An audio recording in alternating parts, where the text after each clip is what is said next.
They say you can measure the strength of a woman by what she endures in silence.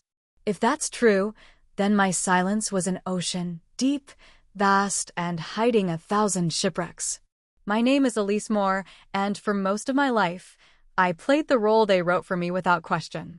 Eldest daughter, responsible one, always there when needed, until I wasn't. Until the floor beneath my careful steps crumbled, and I fell. And when I did, they didn't catch me. They turned their backs, just like that.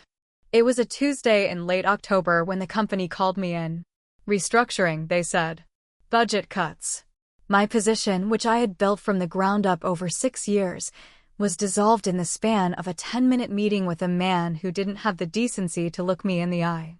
I remember walking out into the crisp autumn air, my resume folder clutched like a lifeline.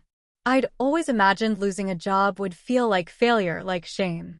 But what I felt then was disorientation, like someone had shifted the world 10 degrees and not told me. I didn't cry. I went home. The house, my grandmother's house, stood quiet and steady, just like it had for 3 generations. She'd left it to me, not because I was her favorite, but because I was the only one who came when she called, who sat with her when her hands trembled, who knew where she kept the good silver and the stories behind every faded photograph. That evening, I called my parents. My voice cracked when I said the words, but I said them. I lost my job. There was a long silence. Then my mother sighed. Elise, you know we warned you about depending too much on that nonprofit work. It was always unstable. And my father, pragmatic and cold as ever, added, well, you'll have to figure it out. We can't be your safety net. We have enough to worry about. That was the end of it. No offer of help. No check in the next day. Just the unmistakable sound of a door clicking shut. I didn't call again. For the next 2 years, I lived with the quiet. Took freelance gigs, sold old clothes, and learned to stretch every dollar. I grew vegetables in the backyard and taught myself how to patch leaks and fix the broken boiler. The house became my sanctuary, my fortress of solitude. It asked for nothing and gave me everything, a place to stand when the world had swept my feet out from under me. And then they came. It was a gray Wednesday in March when I heard the knock. Not a gentle one, no. This was the kind of knock that comes with a sense of entitlement. I opened the door to see my brother Nathan, my mother behind him, both dressed like they were headed to a board meeting. Nathan didn't wait for pleasantries. We're here about the house. I blinked. What? Mom cleared her throat. Your grandmother left it to the family, Elise. Not just to you. And since you're not exactly stable right now, we think it's best if we take over. Take over. I repeated, my voice a whisper against the rising tide inside me. Yes, Nathan said, stepping in as if he owned the floor beneath him. You can stay somewhere else. It's not personal. I felt something shift in me. That old, familiar urge to defend, to justify, to beg for understanding, it didn't come. Instead, something colder settled in my chest. Something clearer. I see, I said, stepping back. They smiled like I had surrendered. They mistook my silence for defeat. I walked into the kitchen and picked up the phone. Not my cell, no, I wanted the landline. The one with the coiled cord and the weight of generations in its receiver. 911, what's your emergency? My family is attempting to unlawfully seize my property. They're refusing to leave. I need assistance. It took 7 minutes for the officers to arrive. When they did, I handed over the will. I'd had it notarized and filed. My grandmother had been specific. The house was mine alone. In recognition of the years Elise gave without asking and the care no one else could be bothered to provide. I didn't say a word while my brother argued, while my mother's voice trembled with rage and disbelief. I didn't need to. The truth was louder than any accusation. As the officers escorted them out, I stood at the threshold, the same place I'd once stood waiting for someone to care. This time, I wasn't waiting. They said, "You have no family." And for once, they were right. What I had was mine. After they left, the silence returned, but it was different now. No longer a void filled with longing, but a balm. It wrapped around me like a familiar quilt, each square stitched from moments I'd survived. The sting of job loss, the ache of abandonment, the bitter taste of undeserved blame. Now this. Eviction attempted by the very people who once claimed me as their own. I made tea that night, chamomile, my grandmother's favorite. I still kept her tin tucked behind the flower, the label worn, the lid slightly bent. She used to say tea solves nothing but makes everything more bearable. I sat in her old armchair by the window, the steam rising like breath in winter, and thought of all the things they never knew. They didn't know I had paid off the last of the property taxes a month ago. That I had fought tooth and nail to save the house from foreclosure the year after Grandma died, while they argued about antiques and jewelry and left the real legacy, this roof, this soil, this foundation, to rot. They didn't know I had started a side hustle designing websites for local artisans. That my client list now included a stained glass maker in Vermont, a soap artisan in Asheville, and a vintage book dealer in Maine. The business didn't just pay the bills, it gave me something I hadn't had in a long time: pride. They didn't know I'd learned how to hang drywall and replace broken tiles. That every creak in the floorboards, every shiver in the pipes, I'd met with open hands and stubborn will. They didn't know about the letter I'd received from a former coworker last fall, thanking me for the training I gave them years ago, the one that landed them a director position. "You taught me how to lead without stepping on people," the letter said. "You should have had that promotion, Elise. But I wouldn't be here without you." They didn't know any of it because they never asked. What they did know was what they'd always seen: the quiet daughter who never challenged, who never raised her voice, who carried shame like it was her birthright. That version of me had long since died, but they were too wrapped in their own myths to notice. The next day, a letter came in the mail. Certified. From a law firm with my brother's name attached. I opened it slowly, sipping my tea, not a single nerve flinching. It was a formal challenge to the will. A claim that my grandmother was not of sound mind when she named me sole heir. That undue influence had occurred. That I had manipulated her final days for personal gain. I laughed, quiet and sharp. Not because it was funny, but because of the absurdity of it. I had washed my grandmother's feet when she could no longer bend. I had read to her when her eyes failed. I had slept on a chair beside her bed the last 3 nights of her life, holding her hand through her final breaths. They hadn't even come to say goodbye. But now, they wanted to rewrite the ending.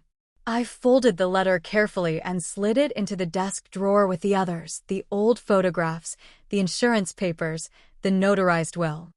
I placed it beside the journal my grandmother had kept, where she chronicled her last year in detailed, sometimes painful prose. She wrote about the way Nathan tried to convince her to sell the house. The way my mother left early during her last Thanksgiving. The way only one person stayed. Me. I called my lawyer that afternoon. A woman named Corinne who spoke with the calm confidence of someone who had buried the lies of men like Nathan for sport. "Let them come," she said. "You have nothing to fear." And for the first time in a long while, I believed that. That night, I lit a candle in the front window, an old habit from my grandmother's Irish roots. A symbol of welcome, of hope, of memory. But this time, it wasn't for them. It was for me. For the girl who had once waited at that same window for someone to see her. For the woman who no longer needed to be seen to know her worth.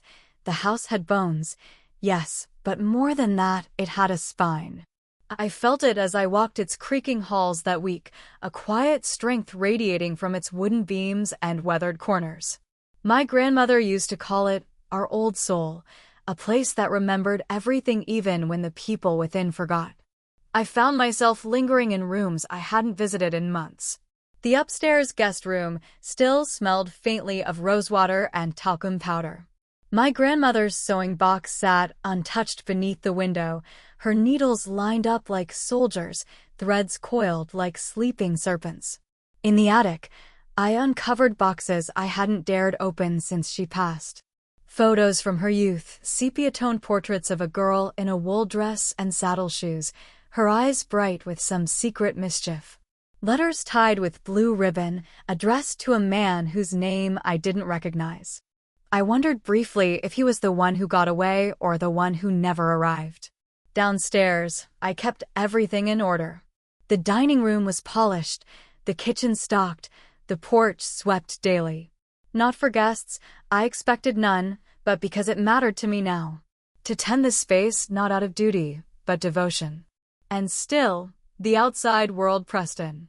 My brother Nathan's lawyer filed a formal suit.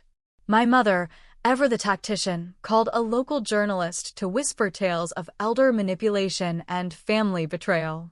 A piece ran in the paper 3 days later, dispute over family home pits siblings against each other. It was shallow, poorly researched, and clearly skewed. But it stung. People stared at the grocery store.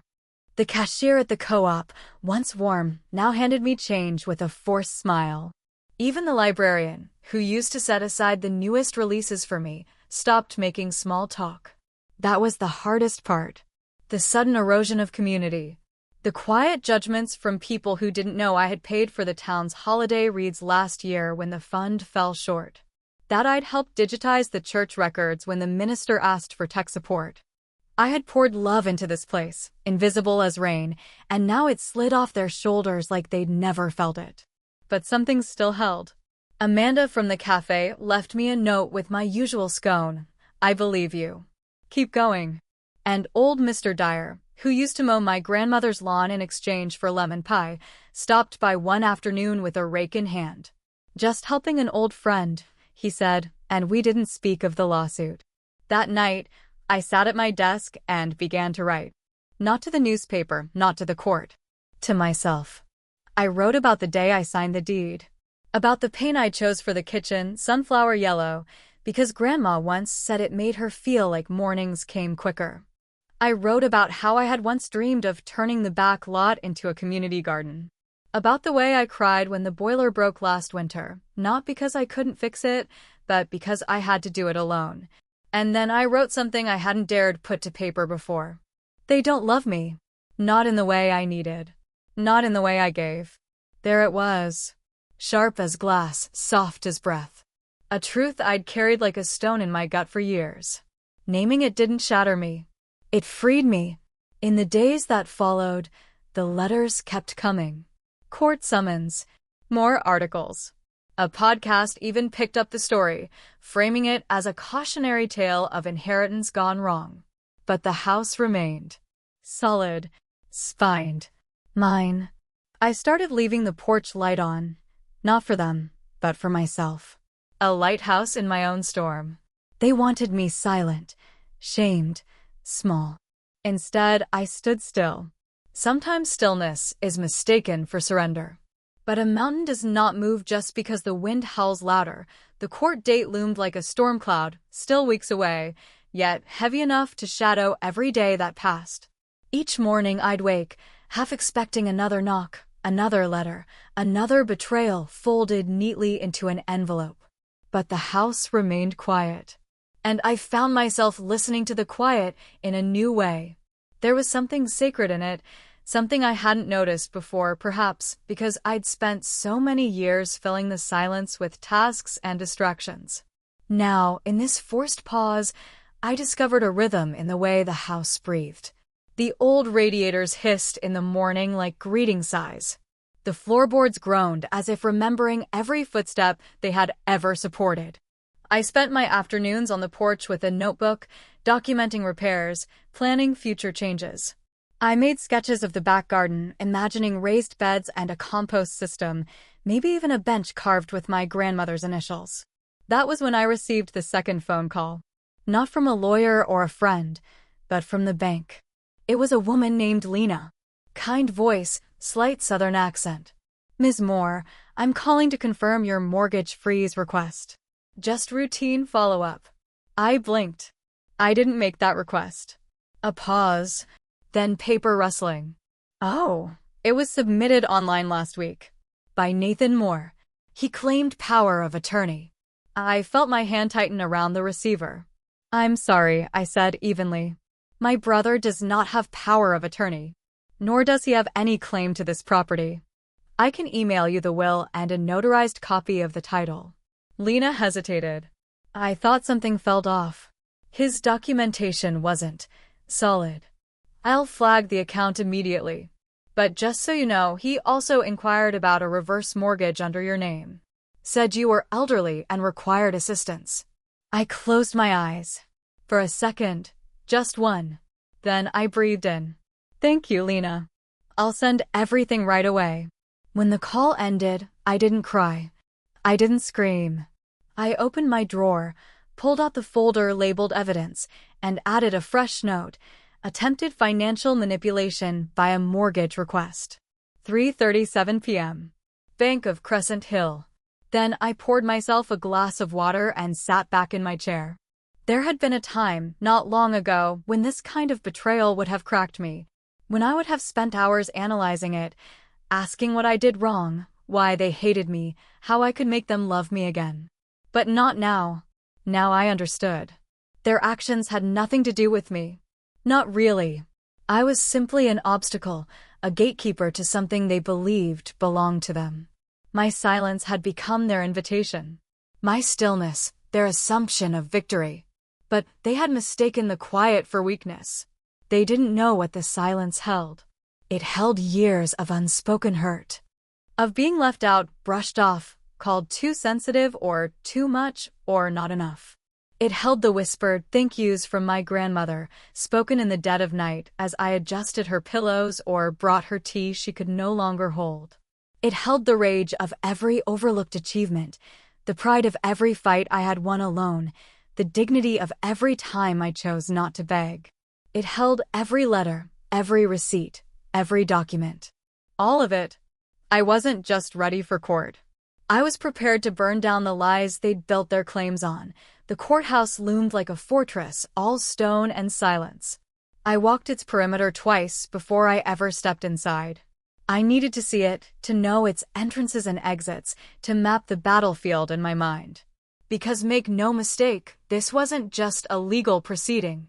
This was war, fought not with swords, but signatures. Not with soldiers, but stories. Corinne, my lawyer, had already begun assembling the pieces.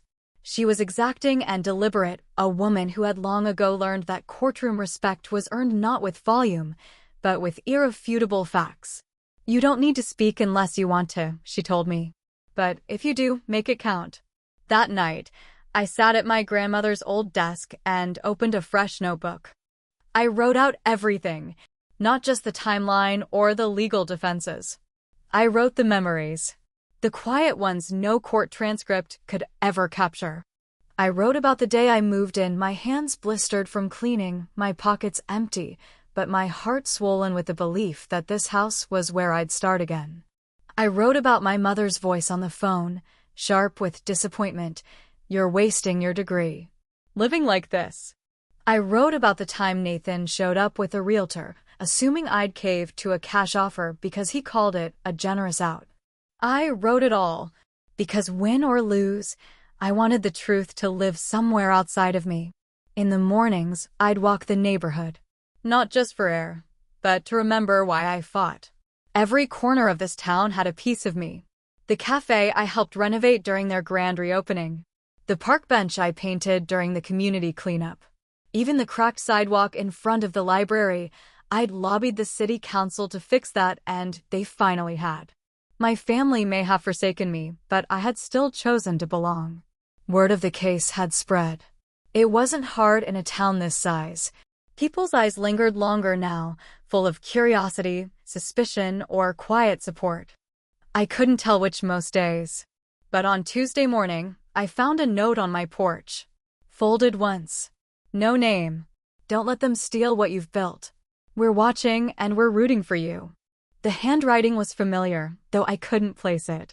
Still, I tucked it into my pocket like armor. When the day of the preliminary hearing arrived, I wore navy blue. Not black, not mourning. Blue, the color of steadiness. My grandmother's pearl brooch on my collar, a small protest of elegance. Nathan was already there, leaning against the marble railing like he belonged to it. My mother sat behind him, her posture rigid, face a practiced mask of concern. They looked up when I entered. I didn't flinch. Corinne stood beside me like a general. Calm, composed, confident.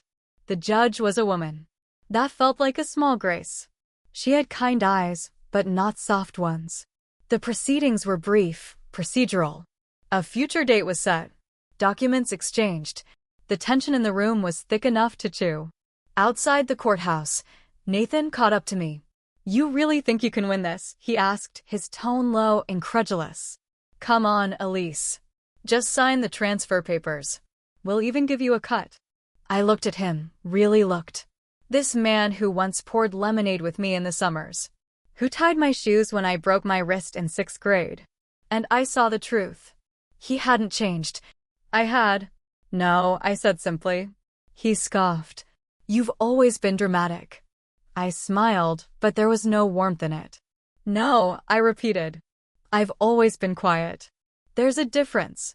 The weeks between the preliminary hearing and the trial passed in fragments, flashes of routine stitched together with tension. I went about my life, but nothing felt ordinary. Even folding laundry became an act of resistance. Every thread of this house, every piece of this quiet life I had built, stood as proof that I had never needed their approval to survive. Only their absence to thrive. Corinne called regularly, keeping me updated on the case.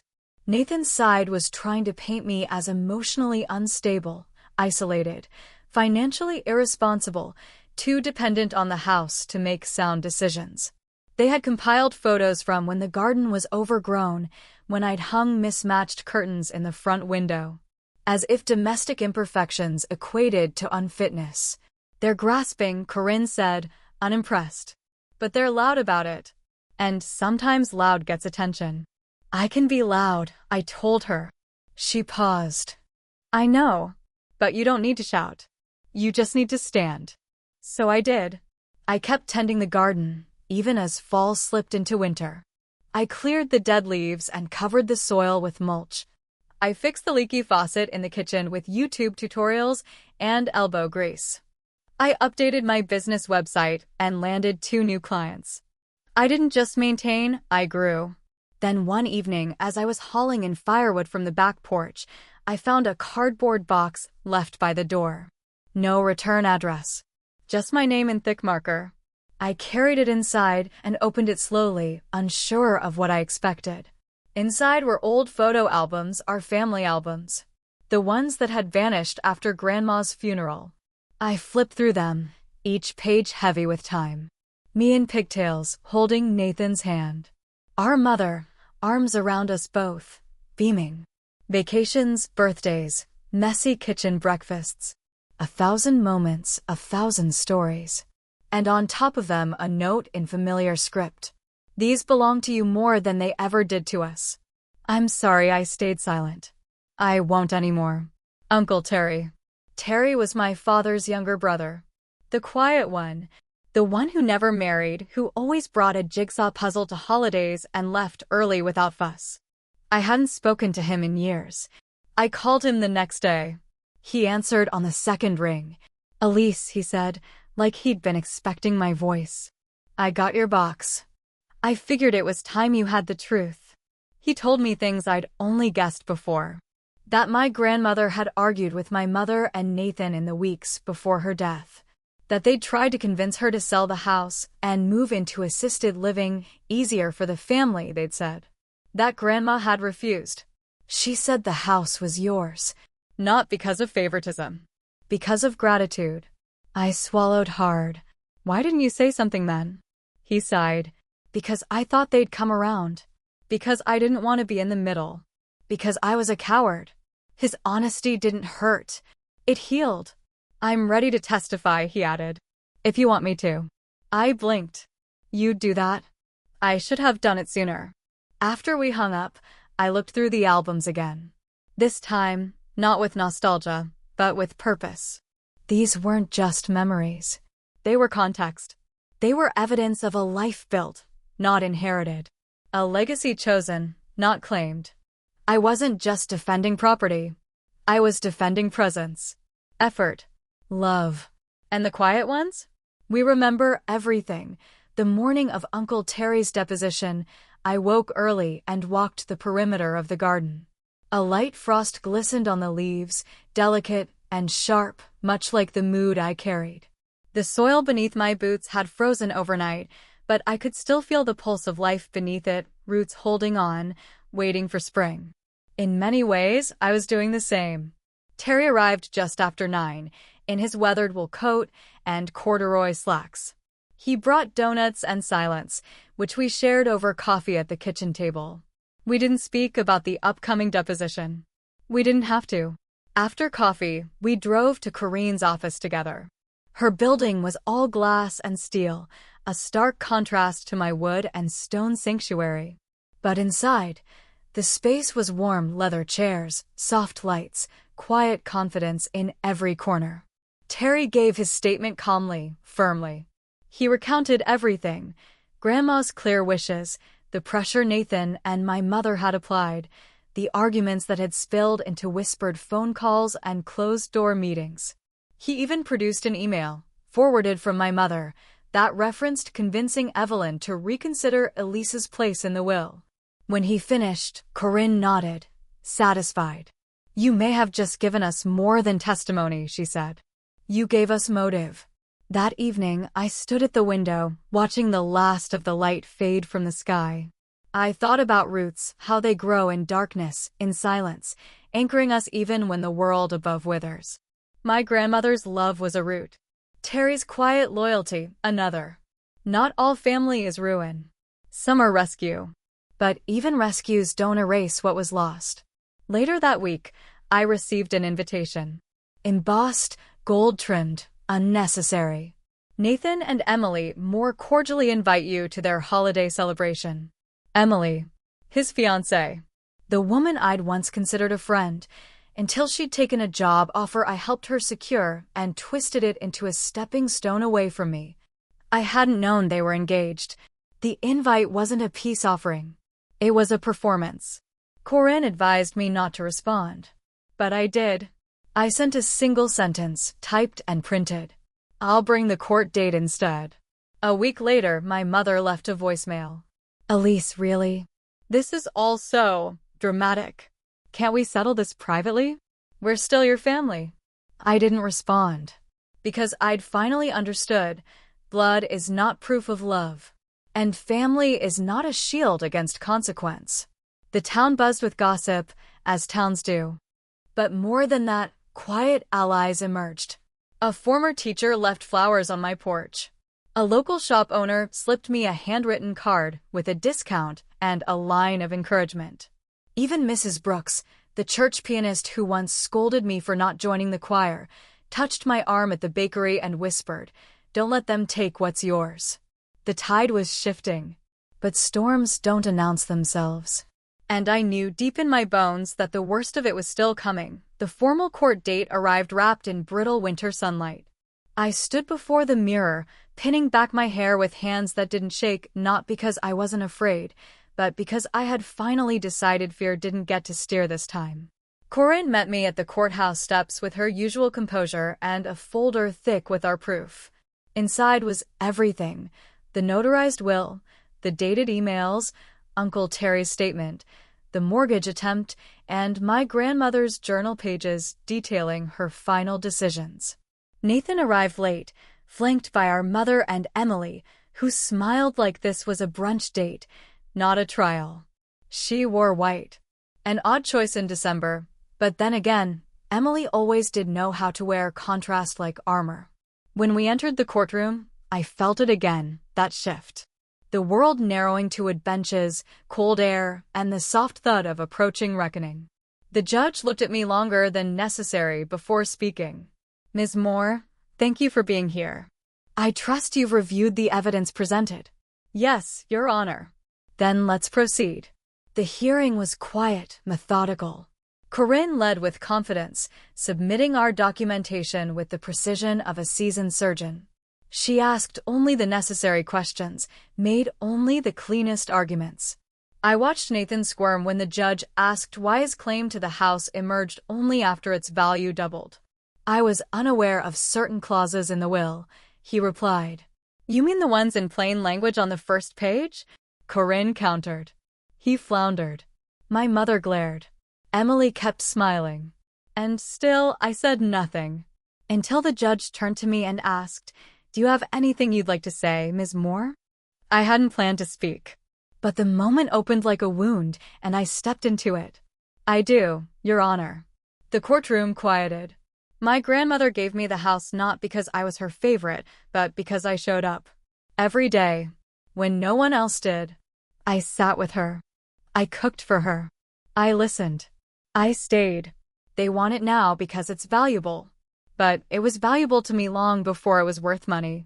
I glanced at Nathan, then Emily. They're not fighting for a home. They're fighting for control. And they don't get to win just because they talk louder. Some of us build in silence. I sat back down. My voice didn't crack. My hands didn't tremble. The judge nodded once, then turned her gaze to the other side of the room. Nathan's lawyer tried to recover, but it was already done. The tide had turned, and even the sea knows when it's been beaten back. The judge didn't give a ruling that day. She said she would take a few days to issue a formal decision. But I saw it in her eyes. The kind of gaze that sees beyond performance. Outside, as we waited for Corinne to finish her paperwork, Emily approached me. "Elise," she said, soft and sugary. "You didn't have to embarrass us like that." I tilted my head. "You embarrassed yourselves." She laughed, sharp, brittle. "You always were dramatic." "No," I said. "I just stopped making myself small for your comfort." She stared at me like I'd just spoken in a language she didn't understand. And maybe I had, because people like Emily live in a world of curated appearances. But truth? Truth wears no makeup. It doesn't smile for the camera. It simply is 0.3 days past. Long, slow, echoing days. The kind where you check your phone every hour even though you know no news is good news, and every ring makes your breath catch somewhere in your ribs. I cleaned the house twice over, top to bottom. Not because it needed it, but because I did. Each wipe of the counter, each pass of the mop, reminded me this space was still mine. Still breathing. Still holding me. On the fourth morning, the call came. Corinne's voice was crisp but kind. She ruled in our favor. I didn't speak at first. The words sat like warm tea in my mouth, too precious to spill. "Elise," Corinne said again, "you won. The will stands. The house is yours." I exhaled. Slow. Quiet. "Thank you," I said, "for believing me." Corinne paused. "You didn't need belief. You had truth." We hung up, and I sat in the middle of the kitchen floor, surrounded by the warmth of the radiator and the ticking of the old clock. The silence wasn't heavy anymore. It was holy. The next day, the official papers arrived. Legal confirmation that the deed remained solely in my name. Attached was a note in Corinne's handwriting. "Keep this somewhere safe." "But you already are." The town responded in its own subtle way. A few more nods at the grocery store. A bouquet of winter camellias left on my porch. An anonymous envelope slid under my door containing only a quote.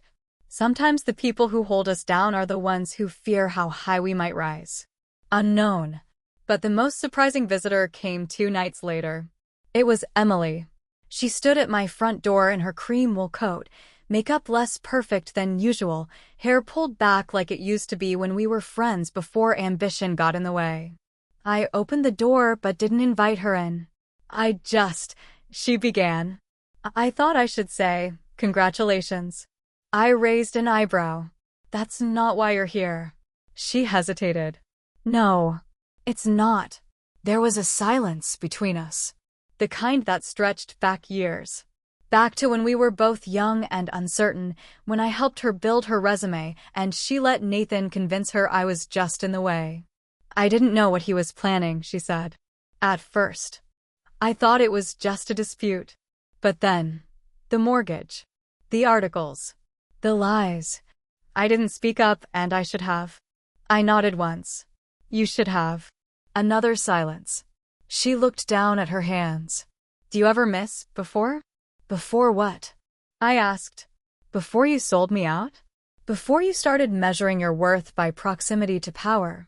Her eyes flickered. Before we both got so tired. That struck something tender in me. Because I was tired. Not of fighting, but of having to.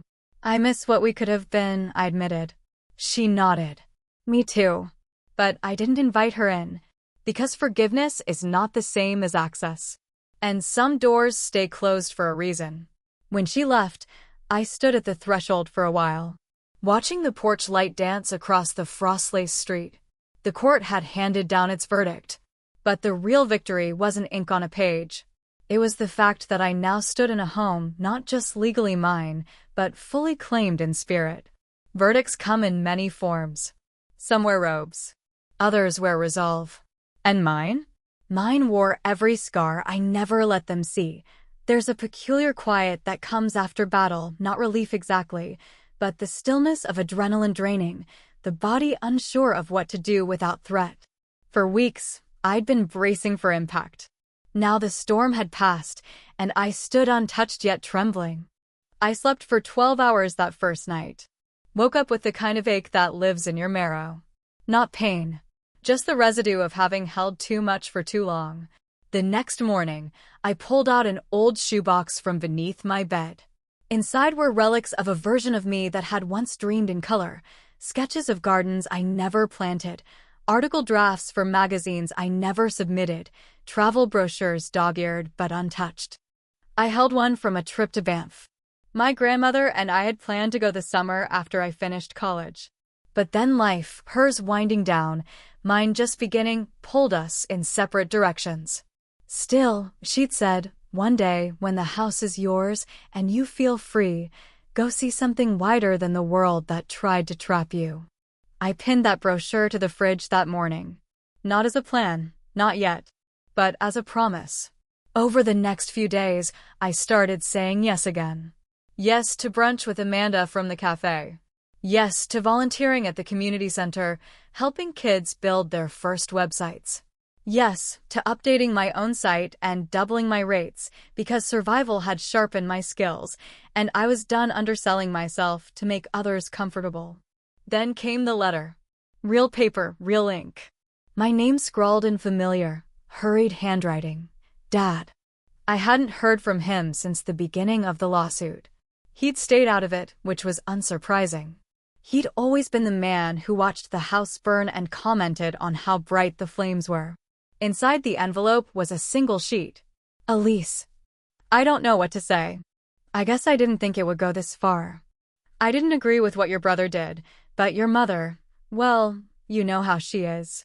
I just didn't want to get in the middle. I'm proud of you. I should have said that more. Dad. I read it twice. It wasn't an apology. It wasn't even a reckoning. It was a whisper of regret from a man who had chosen silence and now wished for absolution. I placed it in the drawer, beneath my grandmother's letters. Not forgiven. Not forgotten.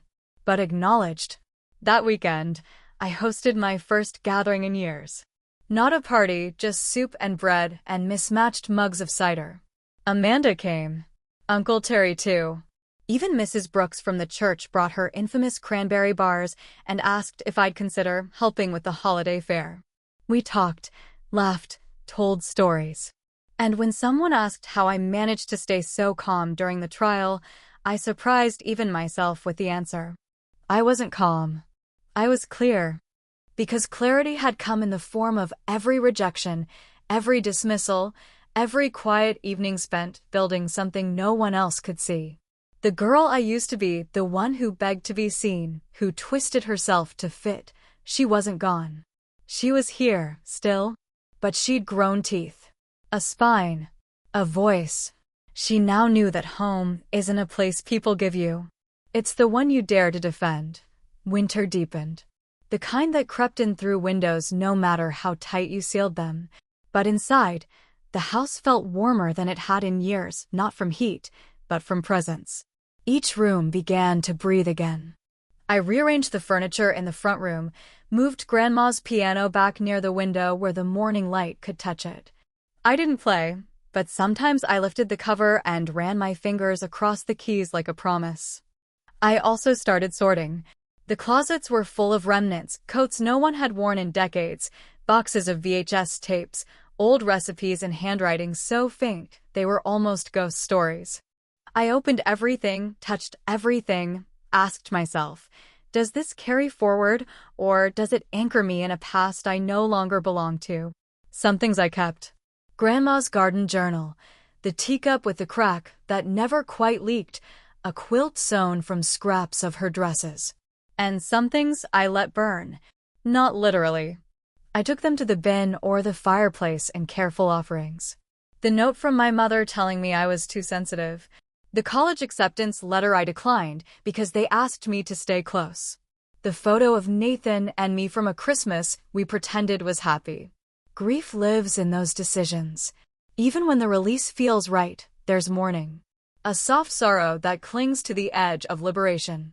One night, as I watched the fire reduce my history to smoke, Amanda sat beside me.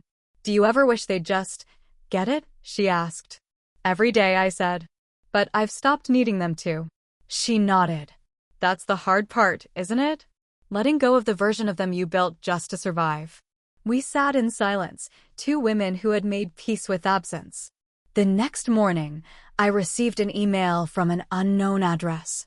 The subject line, apology or attempt at one. It was from Emily. She wrote that she had broken off the engagement with Nathan. That the lawsuit had exposed more than she expected, not just about him, but about herself. How easily she'd been swept up in their games, how complicit she'd become in their harm. I wanted to win, she wrote. Not just the house, but the narrative. The spotlight.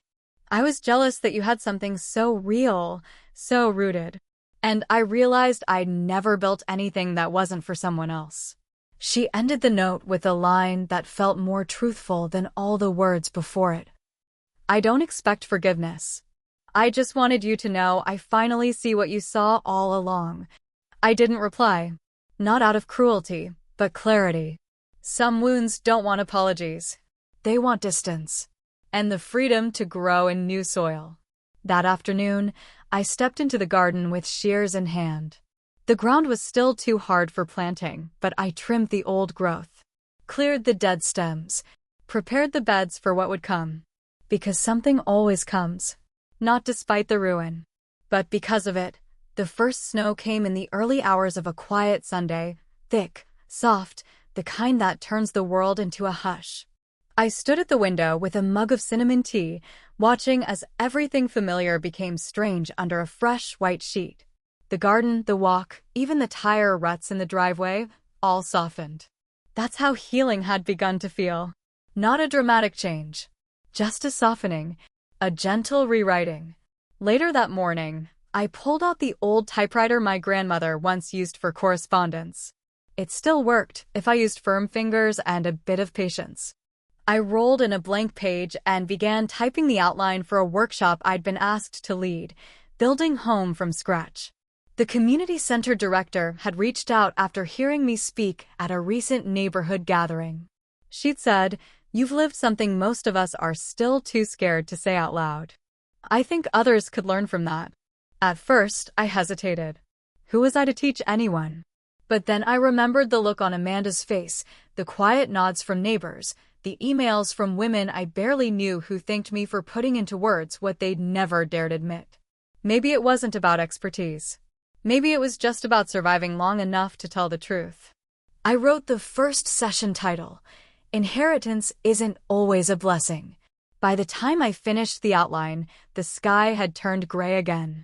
I bundled up and walked to the post office to mail a package to a former coworker who had just lost her job.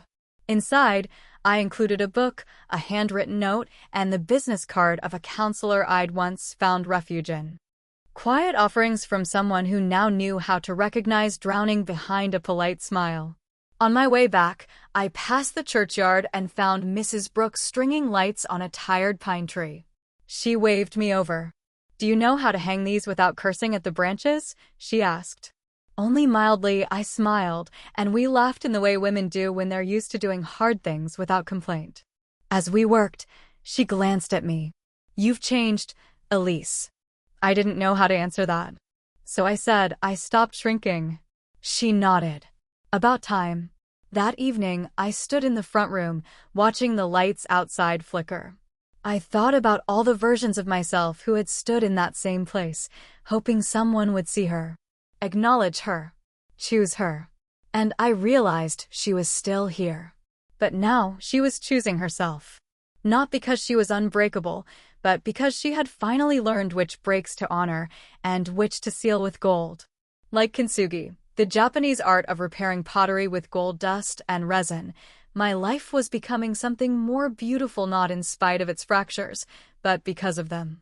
I wasn't what they expected. I was what survived. And that, I was learning, was more than enough. It began with a knock at the door. Not the urgent pounding I'd come to expect during the worst months of the legal battle, but a quiet, hesitant knock, the kind people give when they're not sure they're welcome. I opened it to find a young woman in a navy coat, cheeks flushed from the cold, holding a faded folder. "Are you Elise Moore?" she asked. "Yes, I'm Claire. I'm a journalism student at Westfield.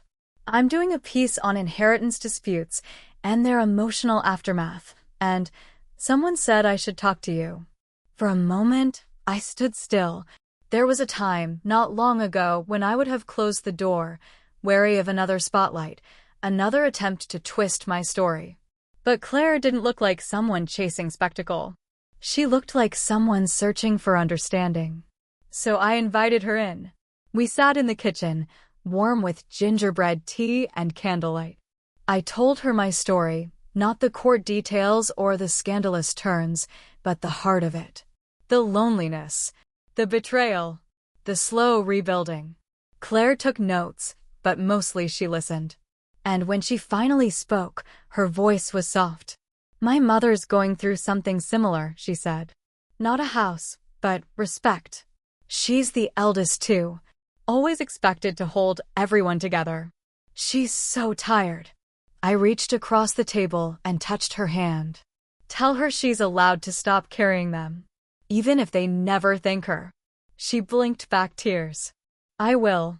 After she left, I sat alone, wrapped in that strange comfort only strangers can bring. There's something sacred about being seen by someone who has nothing to gain. That week, I began drafting my workshop materials in earnest. The lessons weren't academic, they were lived. Session 2, Invisible Work, Why They Forget Who Held the Roof Up. Session 3, Grief Without Graves, Mourning What Never Was. Each topic poured from me like breath held too long. On Thursday, I received an email from a woman named Gloria. She ran a women's shelter just outside the city and had heard about the workshop. She asked if I'd consider adapting it for a support group of women rebuilding their lives after leaving abusive or neglectful family structures.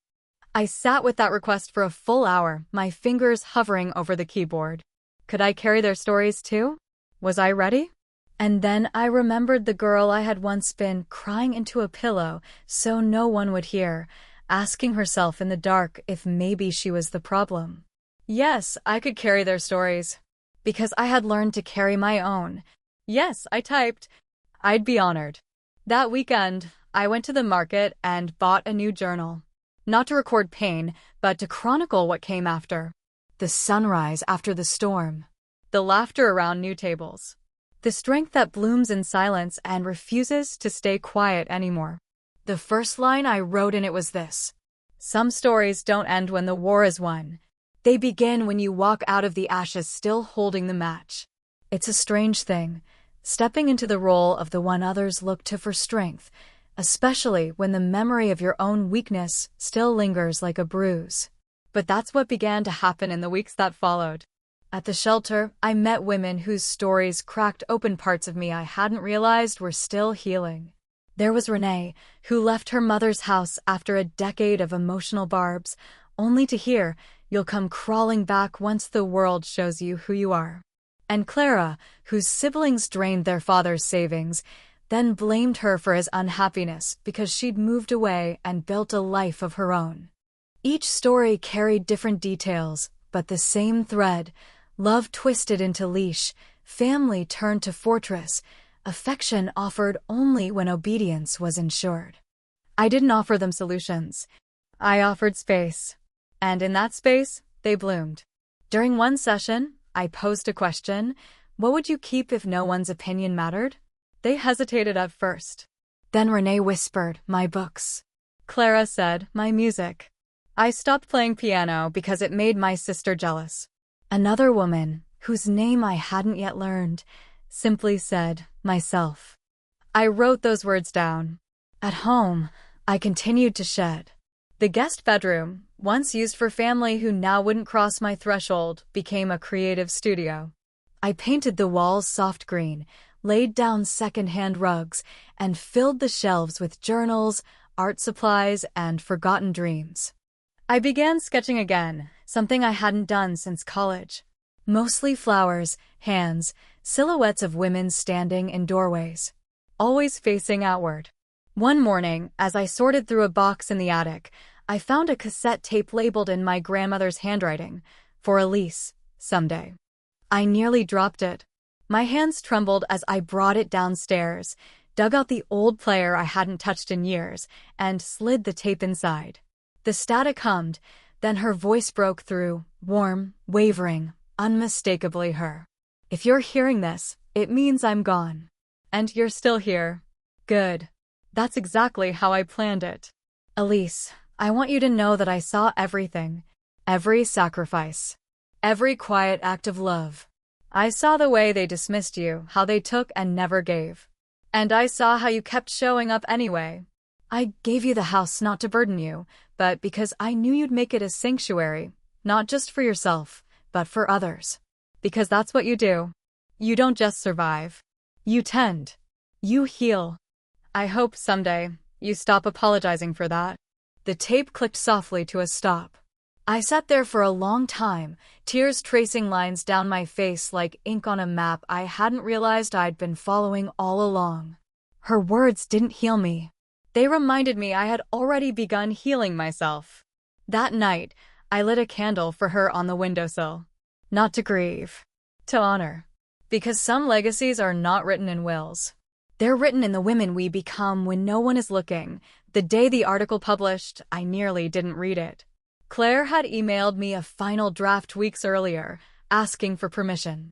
I gave it, thinking I might skim it when I felt ready. But readiness can be a moving target, shifting, elusive, hard to name. Instead, it found me. Amanda texted me a photo, a screenshot of the article titled, "The Quiet Ones: How One Woman's Silence Changed the Narrative of Inheritance." My face, half-shadowed, looked out from beneath the headline. Not a portrait, but a mirror. Clear. Still. I opened the full piece and read slowly. Claire had written with grace. She didn't sensationalize or victimize. She told the story as I'd lived it, raw and relentless. Yes, but not without hope. She quoted my line from the workshop, "Survival is not silence. It's strategy." And she ended with something I didn't expect, a quote from Grandma's tape. You don't just survive. You tend. You heal. The words echoed again in the quiet corners of the house, weaving into its very wood.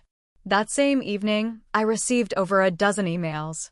Women, some local, some across the country, thanking me, telling me they'd forwarded the article to their sisters, their therapists, their daughters.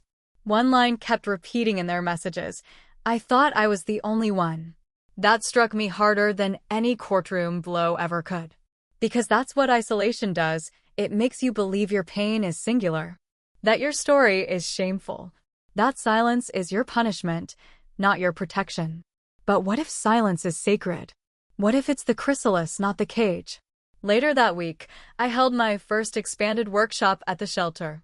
It wasn't just survivors now, it was caregivers, artists, estranged daughters, overlooked sisters.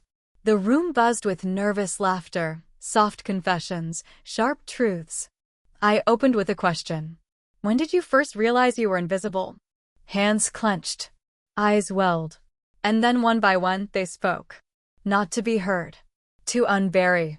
To reclaim. Afterward, a woman named Jocelyn approached me. Mid-50s, quiet, eyes like river stones. "My daughter sent me that article," she said. "We haven't spoken in years." But she read it and said, "This reminds me of you." So I came.